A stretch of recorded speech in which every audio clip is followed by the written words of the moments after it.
ওয়াকফে আন্দোলন আসমুদ্র হিমাচল কেঁপে উঠেছে।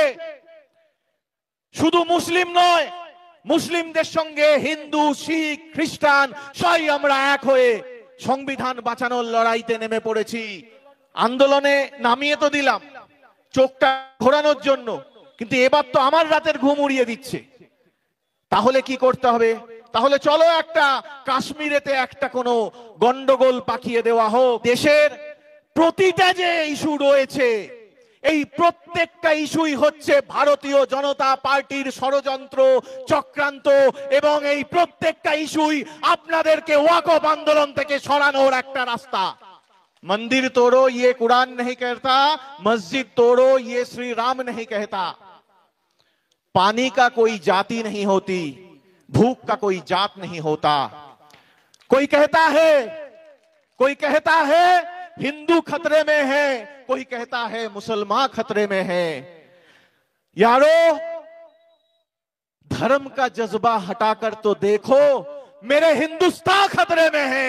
ওয়াকফের আমাদের যে জমিটা রয়েছে, আমাদের যে এই কবরের জমিটা রয়েছে, কবরস্থানের সেই জমিটা তো এরা কেড়ে নেওয়ার ধান্দা করছে।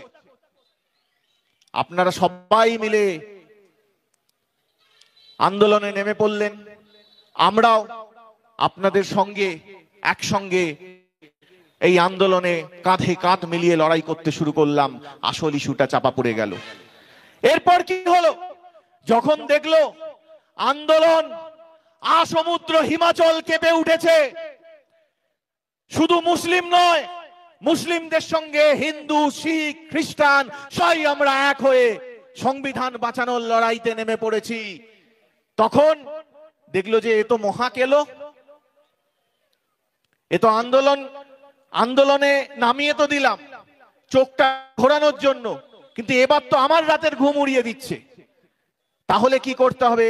তাহলে চলো একটা কাশ্মীরেতে একটা কোনো গন্ডগোল পাকিয়ে দেওয়া হোক। কাশ্মীরেতে আমাদের দেশের সহনাগরিকরা খুন হলেন। আমরা সমস্ত ভারতবাসী এই যে সহনাগরিকদের চলে যাওয়া মেনে নিতে পারলাম না। হিন্দু, মুসলিম, শিখ, ঈসাই, যেদিন ঘটনাটা ঘটেছে সেই দিন কাশ্মীরেতে সমস্ত কাশ্মীরিরা মিলে রাস্তায় নেমে এর প্রতিবাদ করেছে। কিন্তু আমাদের মনে প্রশ্ন জাগতে শুরু করলো। বন্ধু, এই প্রশ্ন জাগাটা খুব জরুরি। প্রশ্ন জাগতে শুরু করলো যে এই যে কাশ্মীরেতে ৮০ লক্ষ থেকে ৯০ লক্ষ জনগণ এবং প্রায় ৯ লক্ষ প্যারামিলিটারি এবং মিলিটারি ফোর্স রয়েছে, সেই একটা জায়গাতে কি করে কিছু জঙ্গি এসে আমাদের দেশের আপনার আমার মতো যারা সহনাগরিক রয়েছে তাদেরকে এতক্ষণ ধরে একটা অপারেশন, ২৬ জনকে তো কয়েক সেকেন্ডের মধ্যে মেরে ফেলা সম্ভব নয়। অপারেশনটা করতে খুব কম করে হলে ১ ঘন্টা ১.৫ ঘন্টা সময় লেগেছে। এই যে ব্যাপারটা হলো,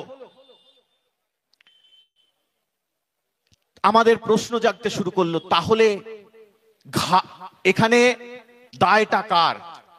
এই যে এতগুলো মানুষকে ওইদিকে এগিয়ে দেওয়া হলো, এই তাদের প্রাণ চলে যাওয়ার জন্য তাদেরকে পুরো ফাঁকা রাস্তা করে দেওয়া হলো যে কয়েকজন এসে তাদেরকে খুন করে দিয়ে চলে যাক, সেইটার ব্যবস্থা কারা করে দিল?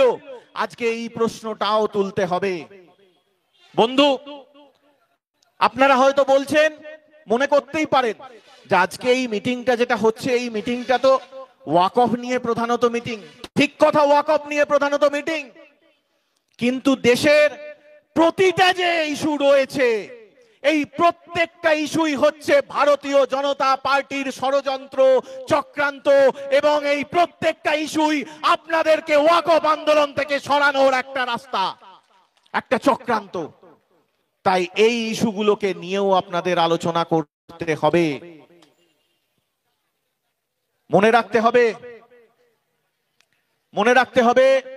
মসজিদ তোড়ো ये कुरान नहीं कहता, मस्जिद तोड़ो, मंदिर तोड़ो ये कुरान नहीं कहता, मस्जिद तोड़ो ये श्री राम नहीं कहता। मंदिर तोड़ो ये कुरान नहीं कहता, मस्जिद तोड़ो ये श्री राम नहीं कहता। पानी का कोई जाति नहीं होती, भूख का कोई जात नहीं होता। कोई कहता है हिंदू खतरे में है, कोई कहता है मुसलमान खतरे में है। यारो, धर्म का जज्बा हटाकर तो देखो, मेरे हिंदुस्तान खतरे में है। আমাদের দেশ, আমাদের ভারতবর্ষ আসলে এর হাতে বিপদে রয়েছে। আমাদেরকে রাস্তায় নামতে হবে তার জন্য। আমরা যারা হিন্দু রয়েছি, আপনারা আমার নাম শুনেই বুঝতে পারছেন আমি একজন হিন্দু, আমি একজন ধর্মপ্রাণ হিন্দু। প্রতিদিন পুজো করি। আসার সময় ওখানে একটি হনুমানজির মন্দিরও রয়েছে, সেই মন্দিরেতেও প্রণাম করে আমি এসেছি। আপনারাও যেমন যারা ধর্মপ্রাণ মুসলিম রয়েছেন, একটু পরেই মাগরিবের নামাজের সময় আপনারা নামাজ পড়তে যাবেন।